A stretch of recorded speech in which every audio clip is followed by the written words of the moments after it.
Live and on demand from the WNY News Now studios in downtown Jamestown.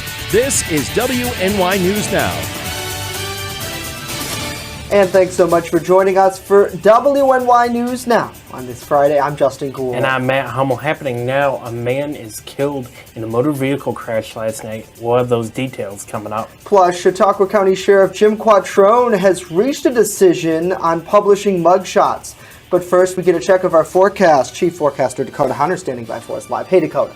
Hey, Jay and Matt, and happy Friday to all of you. We made it to the end of another work week, and it is a wet one out there. Here it is on First Defense Doppler. You can see we've had rain coming across the southern tier pretty much earlier today, and if you peek back here, there has been some wet snowflakes and a wintry mix falling out in Cattaraugus County out to the east, and out there was the best chance for the ice, which we told you about yesterday, for any of that sleet and freezing rain. But the good news is, as warmer air will start to filter in, that will change all this over to complete rain as we go throughout the afternoon. So the forecast for the remainder of the day, 47 to 52 is the high temp range. Widespread rain early this afternoon. It'll change over to just a few rain showers for the remainder of the afternoon, and it remains breezy with that southeast wind, 15 to 25 miles per hour. We'll time out the remainder of the day. Plus, how's the weekend looking with that Brotherhood Property Maintenance 7-day later on in the show? Justin and Matt. All right, looking forward to it, Dakota. Thank you. Our top story: investigators believe a driver lost control of his vehicle before a fatal crash in the town of Pomfret last night. Chautauqua County Sheriff's deputies were called to Ellicott Road just before 10:30 p.m. Deputies say the car went into a ravine and crashed, killing the driver. The person's name has not been released, and police did not say whether or not anyone else was in the vehicle at the time of the crash. Now, deputies said the crash is under investigation. A Jamestown man is behind bars after he allegedly tried to block Jamestown police from entering a Broadhead Avenue house while they were investigating a reported assault just after 1 a.m. this morning. 40-year-old Thomas Selverson is charged with endangering the welfare of a child, obstructing governmental administration, and resisting arrest. Now, police say they responded to an assault in progress, but that Selverson stood in the doorway and refused to let officers pass. They advised him to let them through, and he refused. There was, police say, a brief struggle, and Selverson was arrested.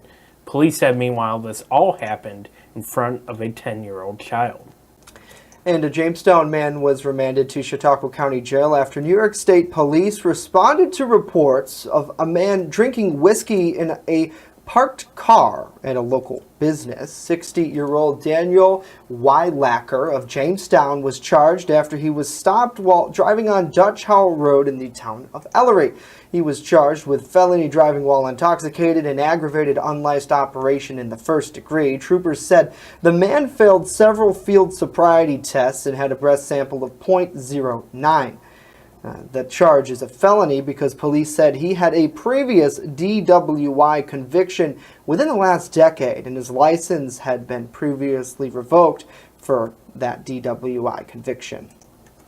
An update on a story we brought you yesterday. In the face of a new state law that has state police no longer releasing booking photos, Chautauqua County Sheriff Jim Quattrone says his department will continue to release mugshots. Quattrone says that his office will continue to evaluate the pros and cons, but at this point they have no intention of changing the current process. Several times during the interview, the sheriff said that a balance must be maintained. My goal is really to see a reduction in the recidivism, and my fear is sometimes those mugshots can be used against, some of the people who are getting out and for whatever reasons now they can't find employment. So trying to balance that is are we ruining people's chances for employment? But yet we have to also protect the public safety. Now, on Wednesday, New York State Police announced that they will no longer release mugshots to the media or in current press releases due to that new law that was passed this week. New York State Governor Andrew Cuomo pushed for the law, saying that posting mugshots and certain arrest information is an, quote, unwanted invasion of personal privacy. And Matt, a lot of people have chimed in with us online about this story and the update that we published early this morning with Sheriff Jim Quattrone, and it's very mixed reaction for sure. A lot of people are for this banning of mugshots, in a sense, saying that obviously folks who are arrested are innocent until proven guilty, and the mugshots sort of increase the the public perception of the crime and the trial by peers, so to speak. But a lot of people are standing with Jim Quattrone, saying that keep the mugshots coming because it is a matter of public safety. And like we talked about yesterday on the program, the fact that you may hear a name, but you don't necessarily see that the person, if there's no mugshot, if you see them, then that sort of helps you, know this guy is accused of X. Well, and it especially goes into the fact of this. I mean, this has also been discussed over the last few months within our news organization and other news organizations who reported on it, is with the discovery rules, the motion of discovery, the bail reform, and what have you. If county jails will no longer be holding certain suspects for certain crimes. As you said, there's some people that are arguing that people should know what these people look like. That's what Dunkirk Police Chief Dave Ortolano, as we refreshed people's memory yesterday, said. So it'll be interesting to see, Justin, what happens over the next few months. I don't think that the topic will go away anytime soon. No, absolutely. And the other part of it too is like the legality of it. If the agencies don't follow the rules, what's going to happen? I think that's something else we're going to have to look into as well. So want to check in with the comments, see what folks are saying about this. Gary says, if you don't want your picture posted, don't get arrested or don't do anything dumb. And that's one argument. Certainly is. Let's see here. It doesn't look like anyone else is really commenting about that. So let us know what you think of the new mugshot law. And you're right. To Gary chimes in here a little more. He says it depends on the crime and the seriousness. And talking with law enforcement, they say that when you look at the if it was just a certain type of arrest versus a more serious arrest, would you release it for that? Yeah. New York State Police aren't going to unless it meets specific criteria. Yeah, because that's a directive from the governor. Right. Yeah. And he's obviously the one who runs he doesn't run the police, but he oversees it. He oversees them as governor. Absolutely. So here in Chautauqua County, we won't be seeing that. So let's say hello to some of the people here. Gary, hello to you. Thank you for chiming in. Lori, good afternoon to you. Happy birthday to Victoria. She says, let's sing happy birthday. Dakota will singing. Dakota will sing it, not us. You don't want the duo of Justin and Matt to sing anything. No. Heidi, hello. Alberta. Brenda, David, great to see you. Always love having you here with us. The voodoo doll's coming. Garrett, what's up? Brotherhood Property Maintenance joining in. Happy Friday to you guys. Robin, Mike, it looks like Linda and Laura are here. Hello to all of you. Hopefully you are doing well. We have so much more to tell you about this Friday coming up. There may be a reason why you like to avoid heading to the doctors. We'll tell you a little bit more on that in just a bit. But first, the candidates for Jamestown City Council and Mayor have filed their petitions. We're going to have more on that. Dakota. Jay and Matt singing, I've heard that before. Let's take another look at First Defense Doppler, and you can see the rain is coming through the area with a few wet snowflakes. How long will it last? We'll talk about it in just a couple of minutes. News Now continues in just a minute.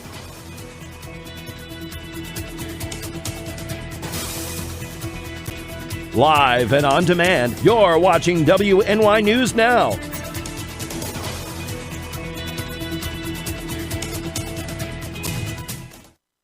When I'm streaming and I'm talking to my community, we have that literally split-second interaction. If somebody says hello, I say hello right back immediately, and it kind of creates that connection. Because like my subscribers and my followers, we pretty much go by Re-Ups Army. All the hate and everything that goes around, that's kind of like our mission statement. Is just be positive and enjoy each other's time. It's more or less just trying to use the internet in a positive way. Like we all from around the world get to connect on the same level, which is, we all love video games. Mixer.com/Re-Up. I'm live every single day, 8 p.m. You're watching WNY News Now. your source for breaking news. EagleZip.com is your local one-stop shop for all of your home and business computer needs. Located on Fluvan Avenue Extension, just outside of Jamestown, EagleZip.com sells and services all brands of desktops and laptops, as well as servers and network equipment for your business. All new computer sales include transferring your data from your old computer plus a 2-year warranty. Call EagleZip.com today. Stop by EagleZip.com today and let us make computers easy for you. Happening now, the deadline for filing petitions to the Chautauqua County Board of Elections has passed, and all of the candidates who've either been endorsed or announced a bid for Jamestown City Council and Jamestown Mayor have filed the necessary paperwork. The Chautauqua County Board of Elections says that mayoral candidates Dave Wilfong, Andrew Liuzzo, and Eddie Sundquist have all garnered the necessary petitions needed. Liuzzo will be challenging Wilfong, the city GOP's endorsement for mayor, in a June primary for the GOP nomination for this fall's election. Sundquist has received the Democratic nomination. Meanwhile, Republicans Greg Lindquist, Kimberly Eklund, and Jeff Russell have received nominations for the city council at large from the GOP. The Democratic nominees are Greg Rabb, Tamu Graham Reinhart, and Taylor Scott. Now, 3 of the 6 will be elected in November, and for more on the city elections, please visit our website at WNYNewsNow.com or visit the WNY News Now mobile app. And in more regional election news, the Democratic candidate for New York's 57 state Senate seat filed nearly double the amount of required petitions on Thursday. Austin Morgan, who is in the running for former Senator Kathy Young's vacated seat, said in a press release he filled the needed petitions with the New York State Board of Elections to appear on the ballot. Now, Morgan is set to graduate this spring from Cornell University with a degree in human development. He was born and raised in Cattaraugus County's Freedom. The candidate worked as a legislative analyst in the state Senate in 2018 and has worked as a substitute teacher since then and the co-president of a student-run company on the Cornell campus. On Monday, Morgan's opponent, Chautauqua County Executive George Borrello, announced he submitted the double amount of required signatures, securing the petitions needed to run for that seat on the Independents, Conservative, and Republican party line. Vaccinations are a hot topic as of late, and no matter where you stand on the issue, it's likely that you or someone you know really hates going to the doctor. It's even more likely that the reason is a fear of shots. Mary Maloney explains. Do you get anxious, nervous, nearly pass out, even faint when confronted with getting a shot at the doctor's office? Then you may have needle phobia. A study reported by the U.S. National Library of Medicine says up to 50% of children exhibit needle fear. That phobia comes from a very specific experience when they were 4 to 6 years old, and for most people, it's when all of the booster shots were clustered on the same day. You've got a 3-year period for the booster vaccines, and so in compliance with the CDC guidelines, you could stagger them out, you can space them. Dr. Amy Baxter of Pain Care Labs in Atlanta says a fear of needles and injections is often the reason adults decline vaccines and even avoid getting medical care altogether. We did research and found that the kids who had 4 or 5 injections on the same day, only in these booster areas, they were the ones who had high needle phobia 5 years later, and they were the ones who decided not to start their HPV vaccine. And it turns out that only 3 to 5% of people are born with a physical reaction to needles. Needle phobia may decrease with age, but Dr. Baxter says the best way to get over it is by conditioning yourself with positive experiences at the doctor's office. For today's Health Minute, I'm Mary Maloney. Alrighty, Mary, thank you. Well, Justin, the only time I ever really had an issue, I was 3 years old. I mean, once I got to 6 and above, I had no problem. Well, I must have a mentality of a 3-year-old because I can't do it.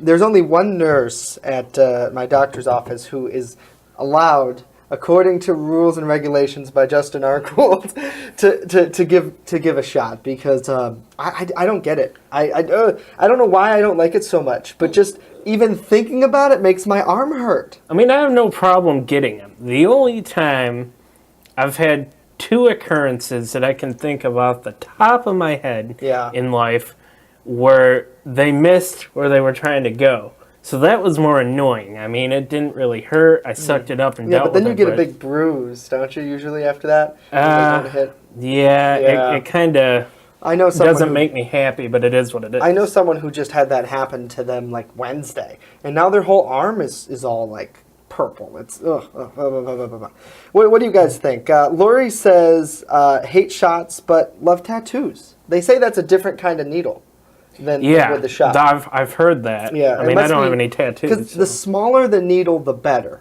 The bigger the needle, no. Wendy has needle phobia, and she's 47. So I'm glad we're in the same boat. Yeah, Wendy. there's some people that do. There's no problem with that. No. Yeah. I mean, it is what it is. Gary says his boys aren't scared of shots, so that's good. That I guess they're stronger than Justin. You know, that's good, Gary. I'm glad. No comment. A lot of people might be stronger than Justin. It's okay. Good afternoon to you, Jill. Andrew, thanks for checking in and for the kind words. I appreciate it. Cool. So thank you all so much for tuning in and checking in with us here on this very wet Friday. It was quite the wet commute out there. I think for a lot of people this morning from wherever you're coming from. So hopefully things begin to dry up a little bit, maybe. Well, as long as we're safe, you know, that's all that matters. Right. It's not raining in the studio at the moment. We're just kidding. Well, we got to drive, man. That's true. Matt and I have a 2 o'clock that we have to get to. So. Yes, we do. Coming up next, Chief Forecaster Dakota Hunter. He'll tell us how much longer this rain's happening and what's the deets for the weekend. And later, we'll have a furry friend here in studio. Yep. You won't want to miss that, so stick with us as News Now continues. You won't want to miss that, so stick with us as News Now continues. He's quite adorable. Turn to Brotherhood Property Maintenance for all your lawn care and landscaping needs, no matter the season. Brotherhood Property Maintenance does it all, from professional plowing during the winter months to expert landscaping all summer long. Count on Brotherhood Property Maintenance for mowing, landscaping, tree work, spring and fall cleanup, plus snow removal. Serving both commercial and residential lots, check out Jamestown's fastest growing landscaping crew on Facebook or call us right now to book an appointment. With coverage that matters, this is WNY News Now. Now open in downtown Jamestown, Pearl City Hops, restaurant and tavern. I have some real old-timey dishes on there that I'm just giving new life to.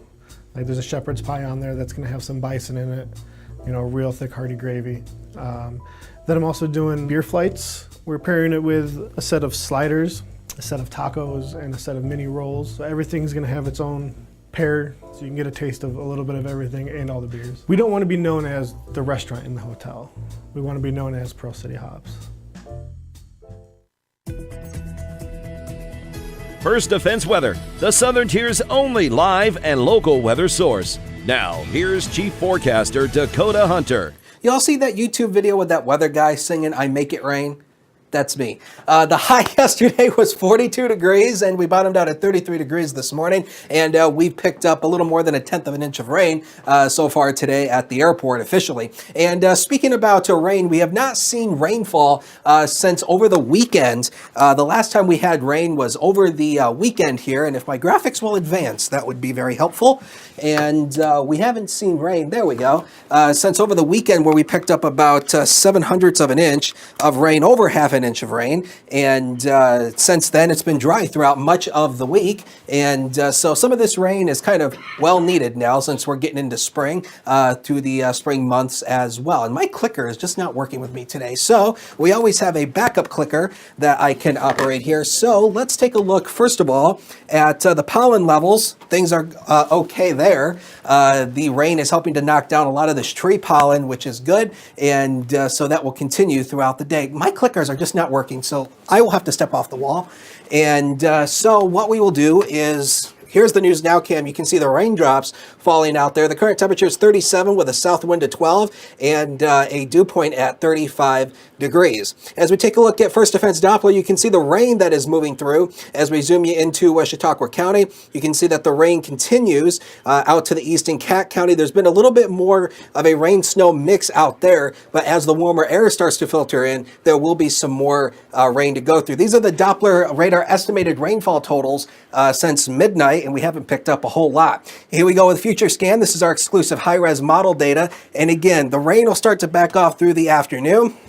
And then it'll ultimately turn dry for tonight and then into tomorrow. And then the weekend, the first half of the weekend, should be mainly dry. Future rainfall amounts, not expecting a whole lot here. Again, maybe less than another 1/10 of an inch of rain. That's about it for most areas. So again, not a big soaking rain event. We'll go zone by zone for you. We'll take a look at the zone forecast. And the temperatures today in the upper 40s near the Lake Erie shoreline, but it will be breezy with that south wind. Eastward we go, temperatures into the upper 40s here. Rain will turn to a few scattered showers. Pardon me. Brotherhood Property Maintenance 7-day, temperatures in the 60s and spring blooms for you, and temperatures go back down to the 40s next week. Sports is next, don't go away.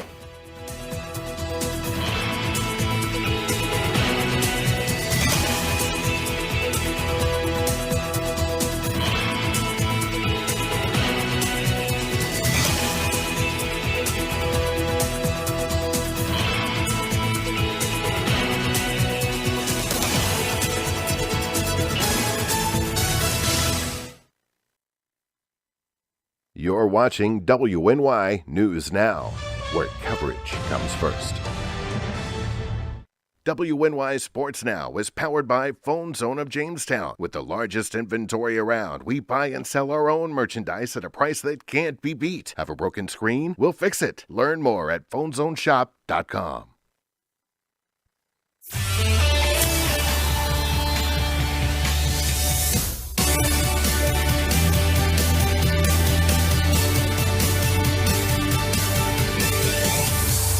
Rejoice, sports fans! It is Friday. Welcome back to WNY News Now. I'm Norm Rodriguez with a look at sports.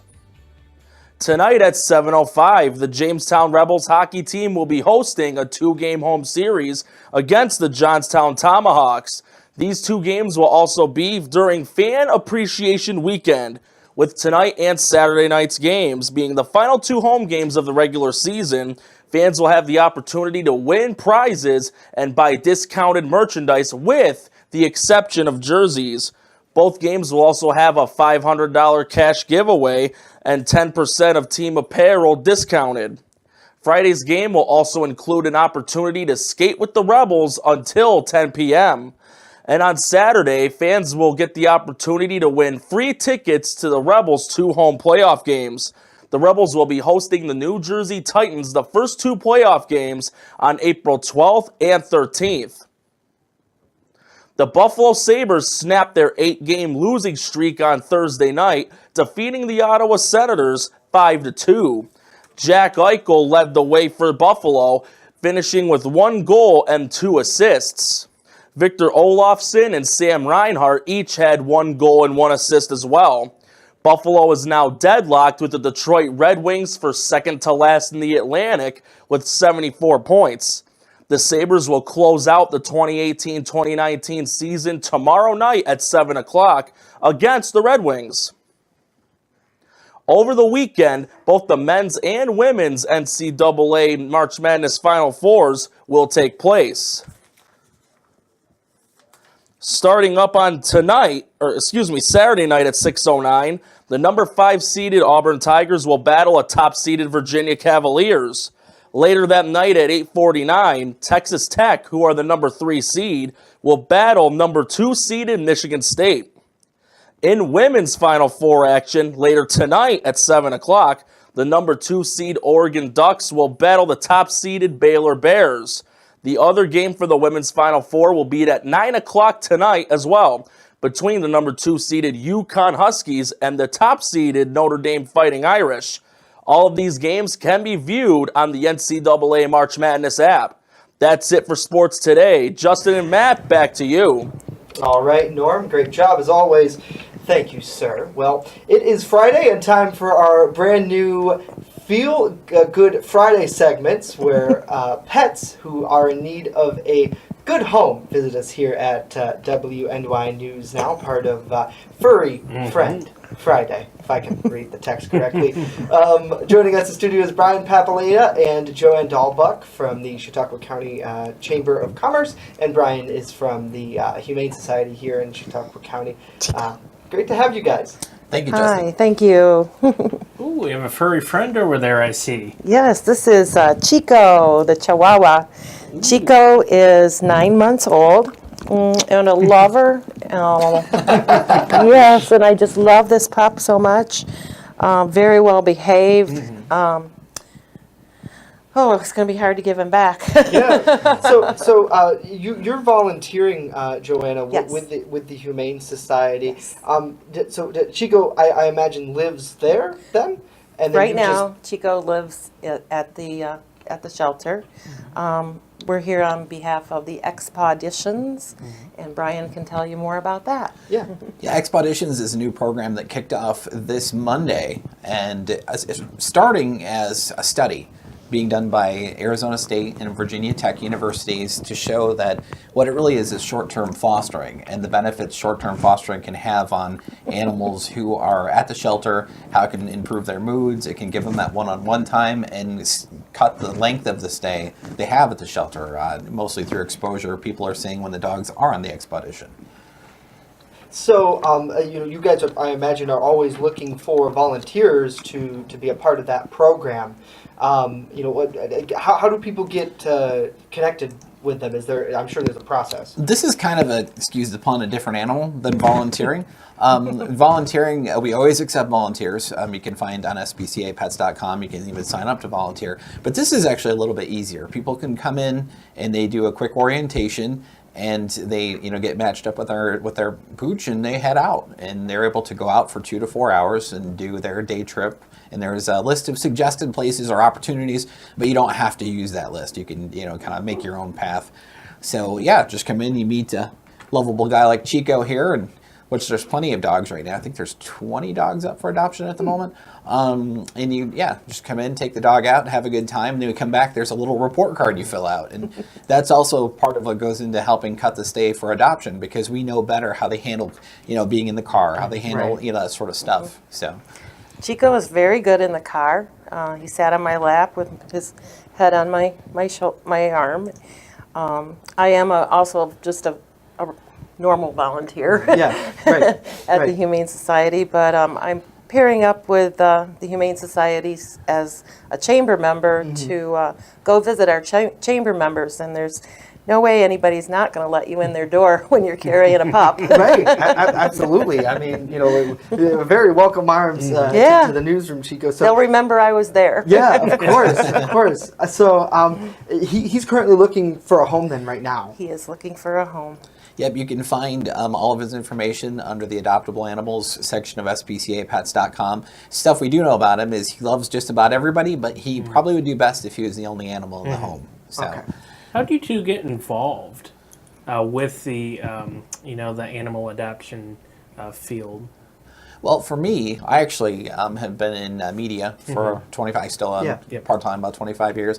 And I just, was at a point where I wanted to do something a little different. And I have my daughter, my 13-year-old, she's very animal-oriented. And this opportunity popped up, and I ran with it. And it's nice to be working with something where you can see you see what you're doing, go out the door with a happy family, and it's just nice. And Joanna, you, I know, have cats at home. So I mean, and a dog. And a dog. just to volunteer, It's been my passion to work with animals and to help the community in any way I can. We support the Humane Society in various different ways for the last 20 years, probably. Yeah. And now in my career, I'm able to set aside hours every week to... he hears Rory coughing. Yeah. Like, what is that? To answer phones and make callbacks and walk dogs and go on expeditions. Yeah. He heard the potato chip bag too. Yeah, there's always something to eat in the newsroom. Awesome. So thank you both for being here. And I know, Brian, the Walk for Paws event is another big one that's coming up real quickly. How can people get involved with that? Actually, right now we have Pennies for Paws. I'm sorry. Yeah, Walk's coming up October 5th. Mark it on your calendar. But yeah, Pennies for Paws going on through the end of April, and that's just a chance, for everybody to fundraise to benefit the animals, because that's where, the majority, almost all the money that comes into for their care comes from the community. So yeah, you can find out more at spcapets.com. Also, we have our healthy pet clinics coming up. The first one in the North County at the Pet Pantry tomorrow, and then we have another one coming up in Jamestown at St. Luke's next Saturday. You can find all the info at spcapets.com. Awesome. Great. Thank you for both of you. Hopefully we'll have you in again. And again, please, folks, if you can, reach out and try to lend a paw. Nah. Thank you, guys. Dakota's here with a final look at her forecast. Hey, Dakota. Hey, and let's take a final look at that Brother at Property Maintenance 7-day. You can see here 48's the forecasted high for today. We go into the 60s for the weekend with widespread rain. Spring is in bloom as we take a look at the remainder of that forecast. In Control Room, can we take the Weather Center shot for a second? Because we have Andrew Stevenson in here running my graphics for me since my clickers are not working. So great job to Andrew, guys. Yeah, absolutely. Thanks, Dakota. Hey, that's going to do it for us. We leave you with a wet picture over downtown Jamestown. Stay dry today. News continues 24/7 on that mobile app. See you later.